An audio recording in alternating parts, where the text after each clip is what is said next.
నేటి రాశి ఫలాలు మేషరాశి వారు ఎవరైతే నిరుద్యోగులు ఉద్యోగ యత్నాలు చేస్తున్నారో ఆ ప్రయత్నాలన్నీ కూడా ఈరోజు కొంత మందకోడిగా సాగుతాయి. చేపట్టిన పనులలో శ్రమాధిక్యత అనేది కలుగుతుంది. కుటుంబ సభ్యుల నుండి ఒత్తిడిలు అనేవి పెరుగుతాయి.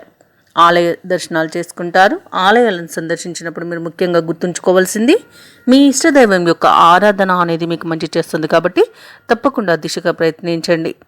ఇక ఈరోజు వ్యాపారస్తులు కొంత నష్టాలను చవిచూస్తారు. ఉద్యోగస్తులు ఎవరైతే ఉన్నారో తాము ఉద్యోగం చేసే చోట కొన్ని సమస్యలను ఎదుర్కొంటారు. ఇక ఈరోజు మేషరాశి వారికి ముఖ్యమైన వ్యవహారాలలో తొందరపాటు నిర్ణయాలు చేయడం మంచిది కాదు. ఇక ఆకస్మిక ప్రయాణ సూచనలున్నవి. ప్రయాణాలలో ఇబ్బందులను కూడా ఎదుర్కొనే అవకాశం ఉన్నందున తగిన జాగ్రత్తలు తీసుకోండి. అలాగే ఈరోజు మేషరాశి వారికి ఆర్థికపరమైన నష్టాలు చవిచూడాల్సి వస్తుంది. జాగ్రత్త వహించండి. ఉద్యోగస్తులకు కూడా చాలా ఇబ్బందికర పరిస్థితులు అనేవి ఉంటాయి. అలాగే ఈరోజు ఎవరైతే పెట్టుబడులు పెడుతున్నారో పెట్టుబడులు పెట్టకపోవడమే ఈరోజు మంచిది మేషరాశి వారికి. అలాగే మౌనంగా ఉండడం మీకు మేలు చేస్తుంది. వివాదాలకు వెళ్లకుండా ఉన్నంత వరకు మీకు ఈరోజు ప్రశాంతమైన వాతావరణం చోటు చేసుకుంటుంది. తొందరపాటు నిర్ణయాల వల్ల వ్యాపారస్తులు వ్యాపారాలలో నష్టాలను చవిచూస్తారు. ఇక రాజకీయ నాయకులకు అవమానాలు ఎదురయ్యే అవకాశం అయితే ఉంది. ఇక ఈరోజు మేషరాశి వారు ఎవరికి రుణాలు ఇవ్వకపోవడమే మంచిది. అలాగే ఈరోజు ఎవరైతే ఉద్యోగం మారాలనుకుంటున్నారో, అంటే ఉన్న ఉద్యోగం మానేసి వేరే ఉద్యోగానికి మారాలనుకుంటున్నారో ఆ మార్పు మీకు మంచిది కాదు కాబట్టి ఈరోజు ఎవరైతే మారాలనుకుంటున్నారో వారు వాయిదా వేసుకోండి. అలాగే ఈరోజు మేషరాశి వారికి ముఖ్యమైన కార్యక్రమాలలో అవంతరాలు ఎదురవుతాయి.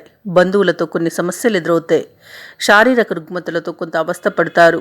ఔషధ సేవనం చేయండి. తగ్గకపోతే వైద్య సంప్రదింపులు చేయడం చెప్పుకోదగ్గ సూచన.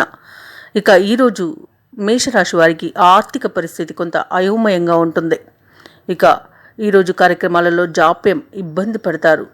అలాగే ఆలోచనలు స్థిరంగా ఉండక చాలా ఇబ్బందులను ఎదుర్కొంటారు. ఆదాయం తగ్గి కొత్తగా అప్పుల కోసం ప్రయత్నించాల్సి వస్తుంది.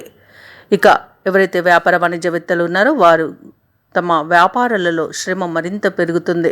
శ్రమ తప్ప ఫలితం అనేది శూన్యంగా కనిపిస్తుంది. ప్రభుత్వ ఉద్యోగస్తులు కొన్ని ఇబ్బందులు పడాల్సి వస్తుంది. చిత్ర పరిశ్రమ వారు వారి నైపుణ్యం ఉన్న అవకాశాలు దూరం అవుతాయి.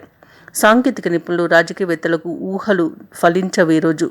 అలాగే విద్యార్థులకు కూడా నిరుత్సాహమే మిగులుతుంది. ముఖ్యంగా మేషరాశిలోని మహిళలకి మానసిక ప్రశాంతత లోపిస్తుంది కాబట్టి కుటుంబ సభ్యుల సహకారం తీసుకోవడం మంచిది. అదృష్ట రంగు గులాబీ, ప్రతికూలమైన రంగు పసుపు. అదృష్ట సంఖ్య 7. ఈరోజు మేషరాశి వారు హనుమాన్ అష్టోత్తరం కానివ్వండి, సుబ్రహ్మణ్య స్వామి అష్టోత్తరం కానివ్వండి పఠించడం వలన మంచి శుభ ఫలితాలను పొందుతారు. అలాగే ఈరోజు ఉన్న నెగిటివ్ ఫలితాల నుండి బయటపడతారు. ఈ వీడియో నచ్చినట్లయితే లైక్ చేయండి, షేర్ చేయండి, అలాగే సబ్స్క్రైబ్ చేయడం అస్సలు మర్చిపోవద్దు. అంతా శుభమే జరుగుతుంది.